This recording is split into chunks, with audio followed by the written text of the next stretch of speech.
There's something special about the gathering of God's people, there's no doubt about that. But I think over the years, something so beautiful and so precious about the church has been lost. And it's really hard to find it again. You know, it's like if you possess something that you really like, you know, a ring or a clothing item or something that someone gave you and you really like it. And when you lose it, it's a bit of a problem, you know. I mean, my favorite scarf I wore today is that maroon scarf, and I've had that scarf for 20 odd years, right? Literally, I remember a friend of mine gave that scarf to me for my birthday 20 years ago, and the reason I love that scarf so much because it's just perfect, you know. So it's not too thick. Because sometimes these scarves are so thick, it's like, you know, your neck feels like suffocating. But it's not too thin either, because it doesn't do the job. But it's not just the perfect amount of thickness, but the material is so nice. You know, it fits around you, it's comfortable. And this one time I'll never forget when we went away, and it was during winter, and I took it with me, and it came back, and we were unpacking, and it was gone. And it didn't come back with us. And so I was so upset, I was grumpy. I said to Chris, but she's like, it's only a scarf. You know, and I'm like, it's not just a scarf. It's my favorite one. And fortunately, it was tucked into something that we had folded, and as we opened it, it was there. And I was like, oh my goodness, I'm so relieved. And so I'm so cautious, so wary about not losing that scarf. But when you lose something precious to you, it's gone and it's hard to find it back, you know, and it's the same thing with the church. What have we lost? If you were to ask this question, what have we lost as a church in the last hundreds and hundreds of years? I believe we've lost something that is so unique to the church that no other faith movement, no other religion has. And we're so used to it. We're so used to doing church the way we have been doing it that we actually not even notice that we've lost that thing. You know, if I was to give you, every week I have to give you a whole bunch of money and I say, hey, you got two options. You can either go to a restaurant every week, a nice restaurant, go and enjoy a nice meal, or you can go to a bring and bride or host a bring and bride, you know, at someone's house. Which one would you choose? That's a hard option, right? Think about it for a second. If I give you a lot of money, would you choose eating out every week at a restaurant, or would you choose to do a bring and bride? Who are the restaurant people? You said lots of money. There's restaurants I want to try. Well, I don't mean Michelin star restaurants. Lots of money. You know, not that much money, you know. I mean. So you can bring all friends, no, not that much money. Yeah. That seems capped. It's capped, yes. I mean, that's on my bucket list, is to eat at a Michelin star restaurant. Exactly. That would be amazing. But it's amazing how I think instinctively most of us were like, man, bring it right. Most of us were like, that's where the party is at. And unfortunately, the church over the centuries has become more like a restaurant than it is a bring and bride. Because in a restaurant, you go and you expect to be served. Amen. And you expect to be welcome, and you expect the quality of the food to be good, you expect the waiter to treat you so nicely. And if you're satisfied, then you give a tip, right? Yeah. Whereas at a bring and bride, it's different. At a bring and bride, everyone brings something. You know, you bring a meat, some people bring bread, some people bring salad, some people bring whatever. But you come together, someone is bride, someone is talking, someone is helping with the drinks, whatever, everyone is engaging, everyone is contributing.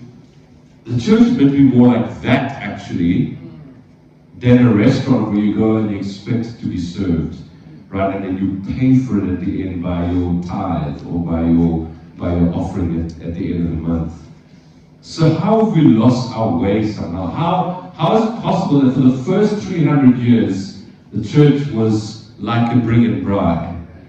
and it's now morphed into being like a restaurant. Something is lost along the way, and so even as we start this new series, it's a very short series, guys. Just this week and next week, and then from the third Sunday of the month, we are going to start acting out what we're talking about. Right? Come on, we're not just going to be talking about it. We're going to be acting it out. So expect change, big change. But we're very excited about it. And Paul speaks into this, right? When he describes what the church is in 1 Corinthians chapter 12, this is what he says. 1 Corinthians 12, 25. So I'm reading as always from the Message. He says, the way God designed our bodies is a model for understanding our lives together as a church. Let me repeat that again. The way God designed our bodies is a model for understanding our lives together as a church. Every part dependent on every other part. The parts we mention and the parts we don't. The parts we see and the parts we don't. So in other words, he's saying, man, if you want a model for church, you got to look at the human body, right? No part essentially can function on its own. I mean, I was talking to Kirst this morning about her, don't get distracted by that. I was talking to her about her diabetes. You know, and basically at 10 years old, she was diagnosed with type 1 diabetes, and that basically meant that her pancreas does not function anymore. Right, so the pancreas does not give you insulin to regulate your blood sugars, nor does it give you glucose to regulate your blood sugars. Right, so this critical organ that normally does that for you in your body does not do that anymore. So the thing is, it doesn't mean that now she just has to carry on, oh that's fine, the pancreas is no longer working, the rest of your body, it can just kind of live as per normal. No, it could not. There's certain measures that had to be done, right? So now what functions as the pancreas is attached to her body is an insulin pump that is giving her insulin, regulating insulin into her body. And if her blood sugar goes low, which is quite often in the day, then she's got to get it up through carbs, right? Or sugar. So she can't just pretend. Her body can't just pretend that, just the pancreas is no longer working, so the rest of the body can just function as per normal. It's the same thing as the church, right? You see, the whole part of the body is dependent on every single part of the body. Whether it's your heart, whether it's your liver, whether it's your kidneys, your brain, whatever part of the body, right? Your thumb even, try operating without a thumb, right? So here we have Paul is saying, look at the human body, right? And every part is supposed to be dependent on one another. And yet, the church has gone from being a body to being a shop. Right? It's gone from being a body to being a shop. Try this as an experiment, okay? Next time you go to a shop, any shop, in a shopping mall, and one of the shop attendants comes to you, and he goes, can I help? Or she goes, can I help? As they would normally do. And you go to them and you go, yeah, actually, you can help. Can you sit down? And they're like, what's going on? Let's just find a couple of chairs. You can help. Come, let's sit. And both of you are sitting there, and you say, since you want to help me, I want to tell you about something I'm really struggling today with, and that's my marriage. Like somehow, I'm struggling with my wife or with my husband. Like, I don't know what's going on. This shop attendant would think you got cuckoos, right? But, yeah, absolutely nuts. You'd be like, go to a counselor or something, But the body, which is the church, has to become a shop, right? Where we expect someone to go kind of help, right? And we are there to shop for certain things. Some people say church hopping, but I like to say church shopping. Where the church is a dispenser of religious goods and services, right? And so you get to shop, right? And so the shop attendants in the church get to show you this is what it's like. It's the sermon, that's the band. Oh, we are selling nice coffee, the best coffee in the land, you know, like, and so you say, oh, I like this shop, you know, I'm going to keep buying from it every week.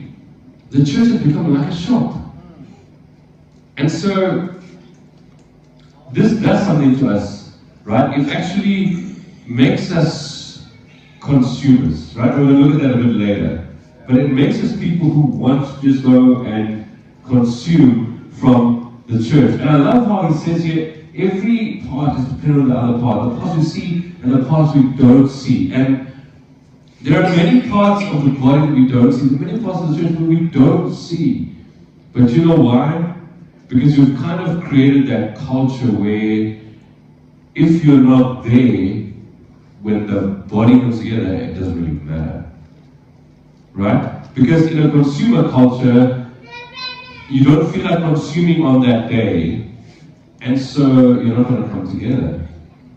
Right? That's a consumer culture. Whereas in a culture where everyone matters, then when you're not there, it's not only that you're missing out, we are missing out on you. Right? We're not missing out on you. And I'm not just talking about you signed up for gate duty and you weren't there, so there was no one to open the gate. No, not necessarily what you do, but you, your story, your week, something that you learned that week that you could share with someone else. Your presence, your uniqueness as a person. You see, that's the difference, right? So if you're just a consumer, well, it doesn't really matter. But if you're someone who are an integral part of the body, then when you're not there, we miss you. Because we're not the same without you. Like the body's not the same without the heart, it's not the same without the lungs, it's not the same without the kidneys. This is how the church should be. And you know what? When he says the parts we don't see, I feel like there are some parts we don't see because those parts are hiding. They're hiding. It's almost like they feel like there's nothing about me that is valuable that I can give to this place, to these people. And so, why bother? Right? Why bother even coming? Because there's nothing about me that is beneficial to others. And so we've created this consumer culture where it's the professionals from the front doing the stuff and everyone else is consuming. And so there's no wonder that it's not a big deal for you to not come and join on the Sunday because you have nothing to contribute because the space has not been created for you to contribute. The space has not been created for you to be you. The space has not been created for you to bring your unique something to the table. Right? So, this is the culture we've created. And Paul is saying that every part is important whether you see it or not. And so he continues to expand in the next verse. He says, you know, if one part hurts, every other part is involved in the hurt. And in the healing. And if one part flourishes, every other part enters into that exuberance. Man, I really believe that the true test of a healthy church is the extent to which we're sharing our joys and our sorrows and our hurts and our healings. I think that's one of the true tests of a healthy church, is the extent to which you're sharing your hurt, you're sharing your sorrow, but also you're sharing your joy, right? And you're sharing your celebration. I mean, that's when I know that's healthy church. No matter how big it is, whether it's 20 people, 50 people, 100 people, a couple hundred people, whatever the case is, that's when you know that the church is healthy because you're not doing life on your own. That's the whole point. But unfortunately, in our day and age of consumerism, we have created this culture where the church is like a shop. It's just another thing that you're just consuming religious goods and services and products, right? So we've not actually created spaces where we can actually belong to one another, right? Even if you had the worst week in your life, that you know when you come together, you can come just as you are and be loved just as you are. And we keep talking about safe spaces, right? And that's always been my dream, that we would be the kind of church where a questioning atheist, or someone who's struggling with their sexuality, or someone who just needs people can come and actually feel a deep, deep sense of acceptance and belonging and connection and love. The church was like that for 300 years. And then slowly but surely, we don't have time to go into the history, we arrive at this point in history where it literally has become a place, it's like a cinema. And everything is set up like a cinema, right?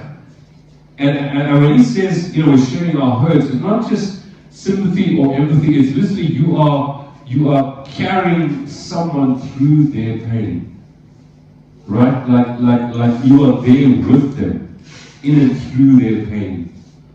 Sometimes you just need to sit with someone, sometimes you need to carry someone on your arms, sometimes you need them on your shoulders, but that's what he's trying to say, is that they're there to carry you through your pain, through your hurt, so that you can use your find healing. But unfortunately, you can't do that if the church is set up like a cinema. So the most important thing about this is that the form must always facilitate the function.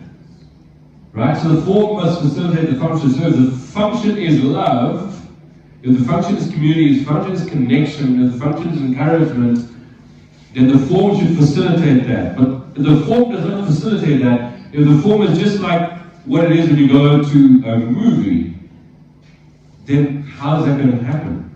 Because you know what it is to go like to a movie. You go buy popcorn or whatever you're drinking, and you go and you sit in these nice, comfortable seats. Oh, so nice. So nice. Right? And if you want to pay extra, you get these lazy boys, right? Where you can pull out the thing and you can relax. And guess what? It's all been done for you on the screen. The directors and the actors and the screenwriters and the editors and the producers, they have spent millions upon millions of dollars working on this project for a long time, for years even, to get it in front of you. So all you are doing is you're just sitting nicely on a seat, eating popcorn, drinking your Coke, and you're just passively watching this movie. You're being entertained. That's what it is. You're being entertained, and it feels like the way we do church is like it's become an entertainment center, right? You've got the person who's preaching who has given it his all to prepare the sermon, right? And you've got the worship team who have just practiced that they get it right, And you've got the hostess or whatever the case is, and so everything is done for you. You just need to come and sit and watch. You see, it's the difference. There's a difference between being a passive spectator and an active creator.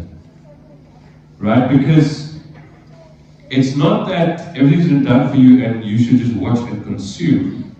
The way God has designed the church, like the body, is that no, you are part of the cast of the movie, right? God is the director, you're the actor, you're the scriptwriter, you're the cameraman, you're whatever. Everyone is playing the part, right? And so you are actually creating something. You're not just passively watching, you are creating something. You're creating something beautiful. Like your community is the movie, if that makes sense. Your community is the movie, and so when others watch the movie, they're like, gosh, I want to be in that story. That's such a great story. I want to be in that story. And so God invites us in to participate in the story. It's a beautiful thing. And the way we do church, 99% of the time, the form of church does not facilitate the function. The function of love, the function of everyone participating, the function of everyone contributing, And we often get insecure because we feel like, what do I have to give? I'm not a theologian, I don't have a theology degree, I don't know the Bible like some people. What do I have to give? I mean, I remember Sam, like, when you first came and you were nervous about praying because, you're like, well, I'm not a seasoned Christian. I don't know how to articulate these flowery prayers like some people do. But you still express your heart, right? So when you get together to pray, you are speaking to God from the deepest part of who you are, and your prayer is so true. In fact, it's probably more true than someone who hides behind flowery theological language. Right? So, the point is, that's the kind of community a church should be, that it should be a true community. Where people are just as they are. Right? You don't have to pretend to be something you're not, but you know that you can find acceptance and belonging. I was chatting to my psychologist this week, and we were talking about this desire that I've always struggled with for a long time, to fit in. And I've struggled with it since I was a little boy. And even in my adulthood, it's still there, that struggle. So I'm talking to him about fitting in, and it seems like he's saying like this is ultimately been your struggle your whole life, to fit in. Like you always felt like you don't belong, just as you are. And that's why I also begin to realize that the church should be the kind of place where you come just as you are, and you're fitting in, not because you are like everyone else, but you are accepted just as you are, right? So you don't have to fit in. That's the whole point. You don't have to fit in, because actually everyone is a misfit in some way or the other. Because my story is not your story. So really our stories don't fit in together. In an area where I have struggled, you may have triumphed. And in an area where I have triumphed, you may have struggled. So actually, it's not about fitting in. It's about being accepted and belong just as you are, right? And so, if you look around you, you know that this is how God has designed the church. This is how He designed the church, to be like a body where everyone is functioning, everyone is playing their part. And so, even as we continue this journey over the next little while, just bear that in mind. Like, don't be shocked. Don't be shocked when we're no longer setting things up like a cinema, like we are now. Right? Don't be surprised when certain things start to shift, because we actually really want to follow God's heart. We want to be the kind of church that God's always designed for us, and we were always meant to be there. But to be honest, I basically just copied and pasted. That's all I knew. I've known church to be like that my whole life, and so when we started Pulse, I copied and pasted, and we've had our mountaintops, and we've had our valley experiences, and that's how God's been leading us as elders, and we're realizing, sure, God's like, man, I wanted you to be different.